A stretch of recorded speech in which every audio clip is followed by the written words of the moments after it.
berbagi sesi berbagi modul 1 program pendidikan guru penggerak angkatan 4 SMA Negeri 1 Seragen. Saya nyatakan dibuka.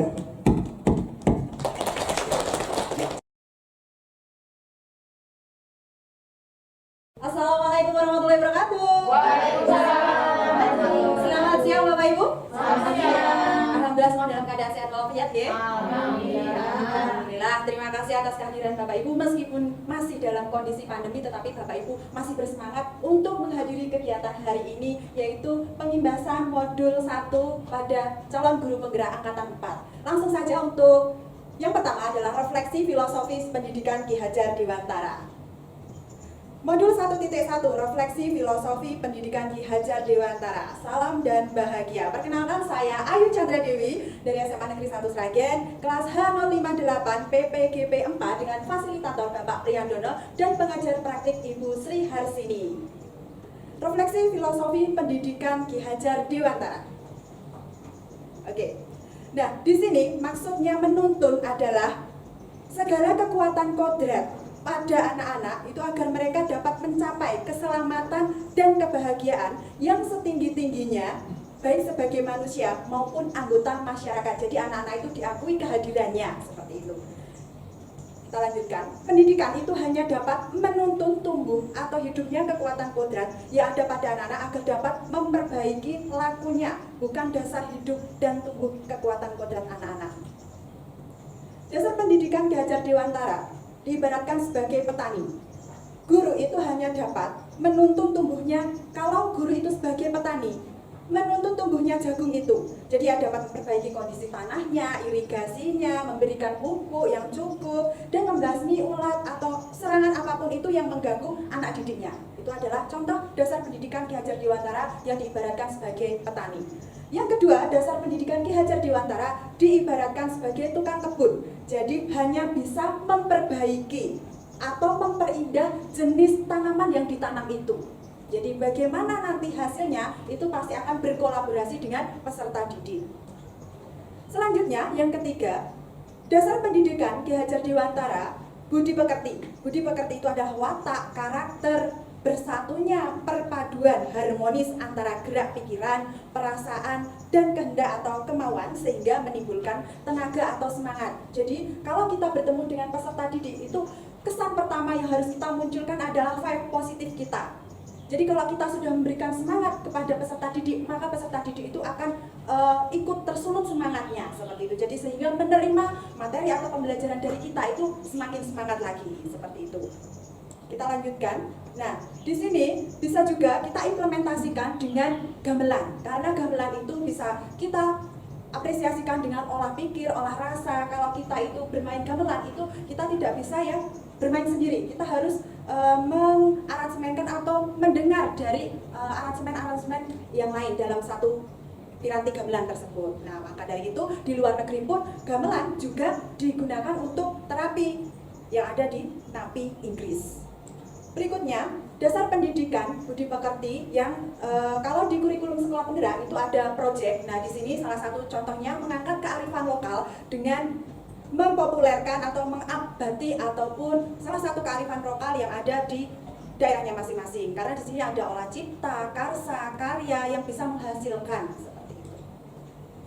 Dasar pendidikan Ki Hajar Dewantara bermain, karena pada dasarnya anak-anak itu sering dan senang banget dengan bermain, senang dengan bermain. Bermain adalah kodrat anak, pikiran, perasaan, kemauan, tenaga, cipta, rasa, karsa, semuanya itu sudah ada pada diri anak, sehingga permainan itu dapat menjadi bagian pembelajaran di sekolah. Contohnya kalau dalam pembelajaran bahasa Jawa itu saya menerapkan dalam aksara Jawa. Aksara Jawa itu momok dari KD atau materi di bahasa Jawa. Jadi saya membebaskan anak-anak dengan cara bermain.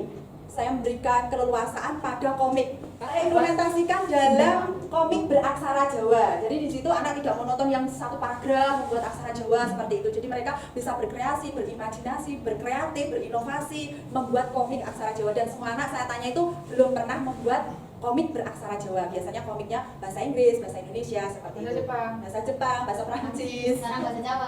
Iya, terima kasih. Selanjutnya, Dasar pendidikan Ki Hajar Dewantara bermain, ini contohnya ya, bermain congklak atau dakon dalam bahasa Jawa ya. Jadi kita berolah pikir bagaimana cara kita mendapatkan kecik terbanyak pada lumbung kita. Kita berolah pikir pada gobak sodor bagaimana caranya kita bisa menerobos. Berikutnya, pendidikan yang berpihak pada anak ini adalah ruhnya dari kurikulum sekolah penggerak ya. Jadi kita itu harus menghamba pada sang anak. Jadi mau dibawa kemana sih pelajaran ini? Kita ngikut anak, karena guru hanya sebagai fasilitator. Jadi kita hanya menyiapkan komposisinya, anak nanti yang akan memasak. Mau dimasak seperti apa sih pelajaran atau materi kita? Mau anak browsing lewat YouTube, mau lewat Google atau buku resep masakan yang lain, itu nanti packagingnya ada pada peserta didik. Jadi sudah tidak yang seperti dulu pembelajaran yang konvensional, kamu harus yang seperti ini, nanti pertanyaannya seperti itu, tetapi semua sekarang sudah mengalir anak yang akan membawa kita. Ini adalah salah satu contoh buku pendidikan yang berpihak pada anak. Nah, ini adalah salah satu asal mula bagaimana pendidikan itu berhamba kepada anak. Suatu kisah dari Ki Hajar Dewantara yang memiliki pengalaman, anaknya yang bernama Asti, pada waktu itu Ki Hajar Dewantara berada di Belanda, anaknya membuat kesalahan dan tidak sadar dihukumlah atau ditaruhlah anaknya di luar rumah dan ditutup, dan ternyata di situ sedang musim salju sampai Asti itu menggigil kedinginan biru-biru. Nah, berawal dari situ Ki Hajar Dewantara itu berpendirian bahwa kepada anaknya, kasih itu sepenuh hati, kue bakal gak muliake, jadi selamanya aku akan kumuliakan. Jadi bagaimana kita itu memperlakukan peserta didik kita itu layaknya anak kandung kita sendiri. Nah, di situ pasti nanti kasih sayang akan melingkupi atau menyertai kita. Pendidikan yang berpihak pada anak atau berhamba pada sang anak itu adalah berpusat kepada murid. Relevansinya, yang ini yang kita merah-merah seperti ini, pesan kunci dari Ki Hajar Dewantara. Maksud pendidikan itu adalah menuntun segala kekuatan kodrat yang ada pada anak-anak agar mereka itu mendapatkan atau mencapai keselamatan, kebahagiaan yang setinggi-tingginya. Karena yang kita ciptakan di dalam kelas itu adalah suatu kenyamanan, kebahagiaan, anak bisa enjoy, bisa belajar bersama dengan kita, seperti itu.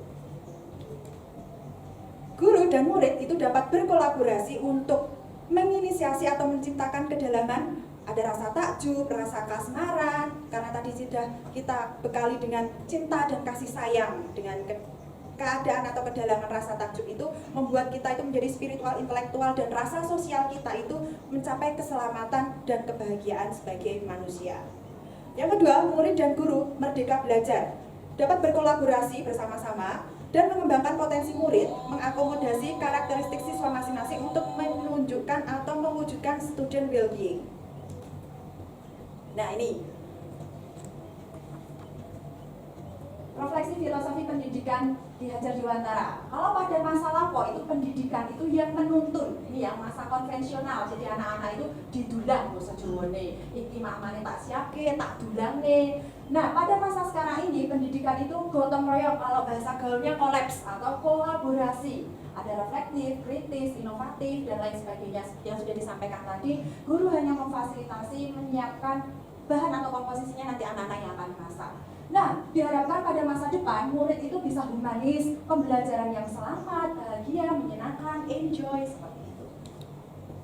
Terima kasih. Dari sini, apakah ada yang mau ditanyakan untuk Bapak Ibu? Oke, silahkan Bu Vivi. Baik, terima kasih Bu Ayu. Ada satu pertanyaan tentang bagaimana kita bisa mengaplikasikan dasar pemikiran Ki Hajar Dewantara yang tadi menuntun segala kekuatan kodrat yang ada pada anak-anak agar mereka dapat mencapai kebahagiaan yang setinggi-tingginya baik sebagai manusia maupun anggota masyarakat. Pemahaman kami menuntun anak-anak, padahal dalam kenyataannya kami mengajar tidak hanya satu kelas, jadi ada mungkin lebih dari 5 rombel. Kalau saya sendiri 6 rombel, jadi mungkin Bapak Ibu lebih banyak lagi. Jadi bagaimana nanti kita bisa mengimplementasikan, benar-benar melaksanakan menuntun anak-anak, sedangkan terkendala atau itu mungkin menjadi tantangan. Saya mohon pencerahan dan solusinya. Terima kasih. Terima kasih Bu Vivi. Jadi untuk pengimplementasian abad 21 ini, kita menerapkan atau mengimplementasikan inovatif, kolaboratif, kreatif, berpikir tingkat tinggi, kritis, critical thinking, seperti itu, dengan cara kita berkolaborasi dengan peserta didik atau koleks itu tadi. tadi, sehingga bagaimana caranya harapan kita itu bisa menyeimbangkan atau mengajak sesama satu ekosistem sekolah ini sehingga menjadi pembelajaran yang kita harapkan, yang kita inginkan itu dapat tercapai. Seperti itu Bu Vivi. Baik, terima kasih Bu Ayu. Oke, adakah pertanyaan lagi yang lainnya? Oke, kita cukupkan sekian untuk modul 1 bagian sesi 1 ya. Terima kasih. Oke Bapak Ibu, kita lanjutkan sesi 2 modul 1.4 budaya positif. Kita lanjutkan. Capaian umum modul 1.4 memahami konsep pendidikan menurut Ki Hajar Dewantara dihubungkan dengan konsep budaya dan lingkungan positif di sekolah yang berpihak pada murid. Yang kedua, melakukan evaluasi dan refleksi tentang praktik disiplin dalam pendidikan Indonesia secara umum untuk mendapatkan pemahaman baru mengenai konsep disiplin positif untuk menciptakan murid dengan profil pelajar Pancasila. Yang ketiga, memahami sebagai guru untuk membangun budaya positif dengan menerapkan konsep disiplin positif dalam berinteraksi dengan murid. Capaian khusus modul 1.4. Yang pertama, mendemonstrasikan pemahaman calon guru penggerak mengenai konsep budaya positif yang di dalamnya terdapat konsep perubahan paradigma stimulus respon dan teori kontrol, 3 teori motivasi perilaku manusia, motivasi internal dan eksternal, keyakinan kelas, hukuman, dan penghargaan, 5 kebutuhan dasar manusia, 5 posisi kontrol guru, dan segitiga restitusi. Yang kedua, menerapkan strategi disiplin positif yang memerdekakan murid untuk menciptakan ekosistem sekolah aman dan berpihak pada anak. Yang ketiga, menyusun langkah-langkah dan strategi aksi nyata yang efektif dalam mewujudkan kolaborasi dengan seluruh pemangku kepentingan sekolah agar tercipta budaya positif yang dapat mengembangkan karakter murid. Yang keempat, bersikap reflektif dan kritis terhadap budaya di sekolah dan senantiasa mengembangkannya sesuai kebutuhan sosial dan emosional murid. Budaya positif atau ekosistem positif yang kita tebali ini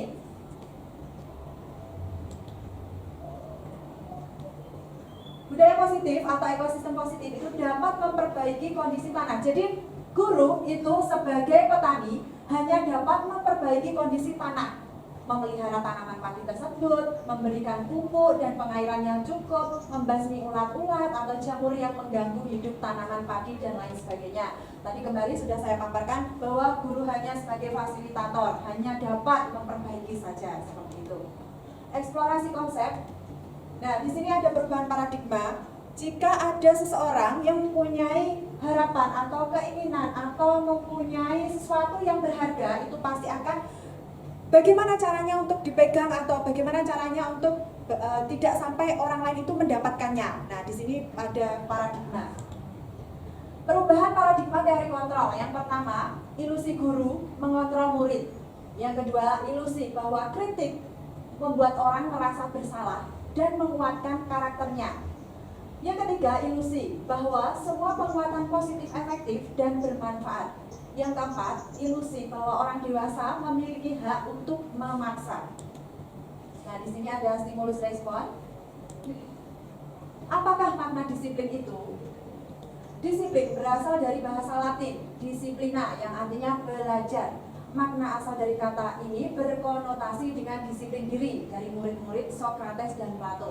Disiplin diri membuat orang menggali potensinya menuju sebuah tujuan apa yang dia hargai. Namun dalam budaya kita, makna kata disiplin telah berubah menjadi sesuatu yang dilakukan seseorang pada orang lain untuk mendapatkan kepatuhan. Kecenderungan umum ini adalah menggugurkan kata disiplin dengan ketidaknyamanan, bukan dengan apa yang kita hargai atau pencapaian suatu tujuan mulia. Jadi kita kembalikan lagi, kalau kita menyuruh anak untuk disiplin, itu kita harus mencontohi terlebih dahulu. Apapun yang akan kita terapkan, visi kita sebagai calon guru penggerak atau nantinya kita sudah menjadi guru penggerak, kita contohkan terlebih dahulu dari diri kita. Kalau kita disiplin, pasti anak-anak akan mencontoh kita disiplin, seperti itu. Berikutnya, teori motivasi perilaku manusia. Ada dua motivasi, motivasi eksternal dan motivasi internal. Motivasi eksternal itu untuk menghindari ketidaknyamanan atau hukuman. Nah, untuk menghindari hukuman atau ketidaknyamanan, jadi anak-anak itu bisa melakukan agak setengah-setengah. Jadi setengah-setengah, nanti kalau saya melanggar saya akan mendapatkan sanksi. Jadi separuh-separuh, 50-50. Yang kedua, untuk mendapatkan imbalan dan orang lain. Nah, ini reward ya, biasanya ini dikasih reward baru angkat tangan, baru mau menjawab seperti itu. Yang kedua adalah motivasi internal atau tujuan disiplin positif ini berasal dari diri sendiri. Untuk menghargai diri sendiri, kalau saya disiplin, maka teman-teman saya disiplin, menjadi insan sesuai dengan harapan kita. Merdeka menurut Ki Hajar Dewantara itu artinya tidak hanya terlepas dari perintah, akan tetapi juga cakap buat memerintah diri sendiri. Jadi kalau kita sudah memerintah diri sendiri, maka kita bisa menggerakkan orang lain atau ekosistem yang ada di sekolah kita. Nah, di sini budaya positif. Budaya positif di sini kita terapkan pada lingkungan positif. Kita awali dengan membuat keyakinan kelas, ya, atau peraturan kelas. Nah, nanti akan mencerminkan atau mengimplementasikan menerapkan budaya positif yang ada di ekosistem sekolah kita. Nah, keyakinan kelas, hukuman dan penghargaan. Mengapa sih kok tidak peraturan saja? Mengapa kok di sini namanya keyakinan kelas? Mengapa kita memiliki peraturan harus menggunakan helm bila mengendarai kendaraan roda 2? Mungkin awalnya kalau kita takut ditilang seperti itu. Tetapi kita berkeyakinan dengan kita memakai helm, kita akan mendapatkan keselamatan selain kita tidak ditilang. Mengapa kita memiliki peraturan 3M? Menggunakan masker, mencuci tangan, menjaga jarak. Ini karena keyakinan kita akan terhindar dari virus atau menjaga kesehatan kita, sama-sama menjaga. Mengapa kita memiliki peraturan harus datang tepat waktu? Karena kalau kita disiplin datang tepat waktu, maka kita tidak akan ketinggalan pelajaran atau ketinggalan materi. Nah, dari sini coba Bapak Ibu, yang manakah yang merupakan keyakinan kelas? Coba saya minta pendapatnya Bapak Ibu. Iya, Bunda. Ya, terima kasih Bu. Coba Bunda Ratna. Yang B, Bu. Oh iya, karena Bunda. Kalau saya melihatnya di situ terlihat dari sudutnya kata kami ya, jadi kata kami berarti kami itu saya berada di dalamnya, jadi itu menjadi sesuatu yang sudah saya dan yang lainnya sepakati seperti itu. Jadi sudah menjadi suatu bentuk dari kompromi bersama seperti itu kalau menurut saya. Ya, terima kasih Bunda Ratna, betul sekali. Kasih aplaus untuk Bunda Ratna. Ya, di sini yang namanya keyakinan. Kalau kami berarti yang saya itu ikut gitu ya, yang saya itu ikut. Kalau sudah meyakini dengan adanya saling menyayangi, berarti akan menciptakan budaya positif atau kelas itu menjadi semakin nyaman. Kalau kami itu murid yang semangat belajar, berarti kita dapat mengikuti pembelajaran sesuai dengan apa yang diharapkan. Kalau kami adalah murid yang peduli dengan teman-teman, berarti bisa saling sharing, is caring, seperti itu bahasa gaulnya. Oke, kita lanjutkan. Kegiatan pendalaman keyakinan kelas, di sini ada tabel T dan tabel Y. Hormat. Kami meyakini bahwa sangat penting untuk menghormati semua orang dan barang milik orang lain ya. Jadi kalau kita menghormati orang lain, menghormati barang orang lain, tidak mungkin akan terjadi tindakan kriminal. Oke, di sini hormat ada terdengar, terlihat dan berperilaku. Bekerja. Kami meyakini bahwa sangat penting untuk mengerjakan segala pekerjaan atau mengikuti kegiatan yang telah ditugaskan. Kalau sudah menjadi keyakinan kelas, maka kita akan bekerja bersama-sama, berkolaborasi mencapai visi atau tujuan yang kita inginkan bersama-sama. Yang ketiga, diterima dan dimiliki. Kami meyakini bahwa sangat penting untuk merasa diterima pada suatu kelompok dan saling peduli satu dengan yang lainnya. Seperti itu. Nah, di sini ada keyakinan kelas. Coba, kalau kita selalu mengembalikan buku ke tempatnya, itu nilai kebajikan atau keyakinannya apa ya? Iya, tanggung jawab. Dilarang mengganggu orang lain? Menghormati. Hadir di sekolah 15 menit? Disiplin dan lain sebagainya. Kita lanjutkan. Oke. Nah, di sini coba antara hukuman dan konsekuensi. Kira-kira kalau murid disuruh mencatat 100 kali di dalam buku kalimatnya, saya tidak akan terlambat lagi karena terlambat ke sekolah, bla bla bla bla. Itu berarti merupakan hukuman atau konsekuensi gitu? Hukuman ya. Yang kedua, lari mengelilingi lapangan basket 2 kali karena terlambat hadir di sekolah. Itu merupakan hukuman karena terlambat menggunakan fisik. Murid diminta untuk push up 15 kali karena tidak menggunakan masker ke sekolah, termasuk hukuman, yaitu menggunakan fisik lagi dan lain sebagainya. Kita lanjutkan. Perbedaan antara hukuman dan konsekuensi.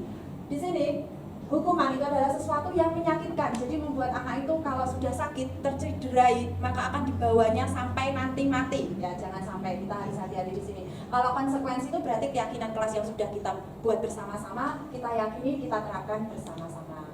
Nah, di sini kebutuhan dasar manusia itu ada 5. Kebutuhan survival atau bertahan, kebutuhan cinta kasih atau diterima, kebutuhan penguasaan, kebutuhan kesenangan, dan kebutuhan kebebasan.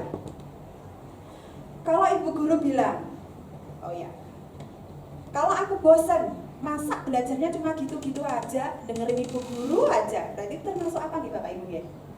Aku bosen, masa belajarnya cuma gitu-gitu aja, dengerin ibu guru. Iya, kebebasan ya. Jadi bosan itu termasuk kebebasan. Aku sebel gambarku tidak rapi, malah ibu guru menunjukkan ke teman-temanku di depan kelas sudah berkeluarga. Itu berarti kekurangan kita itu ditunjukkan ke orang lain. Jadi kalau bisa kita melakukan restitusi itu jangan di depan banyak teman-temannya. Oke, kita lanjutkan. Ada 5 posisi kontrol kita sebagai guru itu sebagai penghukum. Nah, kalau ini tidak mungkin ya, kita masa menghukum. Kalau mungkin zaman dulu, iya, zaman saya sekolah itu dilempar guru pakai penghapus, pakai kapur, itu sudah biasa, tapi berbeda karena kita harus mendidik anak itu sesuai dengan zamannya. Yang kedua, membuat merasa bersalah. Nah, ini jangan sampai kita membuat murid itu merasa bersalah. Nah, sebagai teman, ini mungkin yang sering saya lakukan karena saya merasa saya itu adalah ketua geng mereka. Jadi kita membuat visi, apa sih geng kita itu visinya. Jadi kalau saya sama anak-anak itu biasanya seperti itu. Jadi typingnya mengikuti anak-anak. Yang keempat itu sebagai pemantau, kita memantau anak-anak. Ya, yang ini mungkin yang paling tepat itu adalah di posisi manajer. Nah, kira-kira saya ingin berbagi atau sharing dengan Bapak Ibu. Kira-kira Bapak Ibu berada di posisi mana gitu? Coba, saya ingin sharing dengan Bapak Ibu. Mungkin ada yang terus angkat tangan? Oke, Bu Juwita, untuk pernah sebagai pembuat merasa bersalah dari pengalaman mengajar ya. Jadi sudah lama mengajar, jadi pernah merasa membuat murid itu merasa bersalah. Nah, sekarang sudah tahu kalau itu adalah membuat anak itu ciri sampai dibawa selama hidup mungkin ya, atau menghukum. Nah, itu sekarang sudah tahu tentang pendidikan tadi dan seterusnya, maka sekarang saya menyadari bahwa apa yang saya perbuat itu salah. Kemudian berusaha untuk memperbaiki. Kemudian pernah menjadi teman juga, ya teman, bahkan manajer juga pernah, karena memang belum mengetahui ilmu atau belum disebarkan lagi dengan ilmu Bu Chandra itu ya. Jadi sekarang saya sudah tahu sedikit, walaupun baru sedikit pemahaman saya bisa memahami bahwa apa yang saya lakukan itu yang salah menurut saya, yang harus saya perbaiki, yang benar saya kuatkan. Oke, terima kasih Bu Cita, kasih betul sekali ya. Oke, di sini kita sama-sama belajar bergerak antara peraturan pemantau konsekuensi atau hadiah dan di antara nilai-nilai manajer untuk memperbaikinya. Nah, di sini kita harus berhati-hati karena kata-kata, nada, suara, bahasa tubuh kita itu akan disimpan oleh anak ya. Kata-kata kita itu 10% sangat mempengaruhi.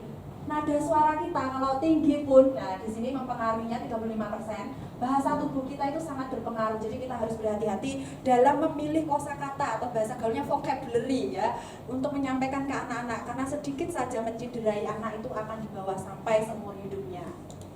Apa sih itu restitusi? Restitusi adalah proses menciptakan kondisi bagi murid untuk memperbaiki kesalahan mereka sehingga mereka bisa kembali pada kelompok mereka dengan karakter yang lebih.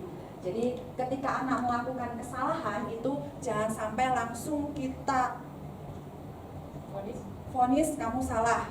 Hei teman-teman, ini loh temanmu salah, seperti itu ya. Jadi kita dudukkan bersama, di sini kita mengenal segitiga restitusi. Kita stabilkan dulu identitasnya. Setiap orang punya kesalahan loh, setiap orang itu pasti pernah bersalah loh. Kamu itu bukan satu-satunya yang pernah bersalah, yang pernah melakukan kesalahan.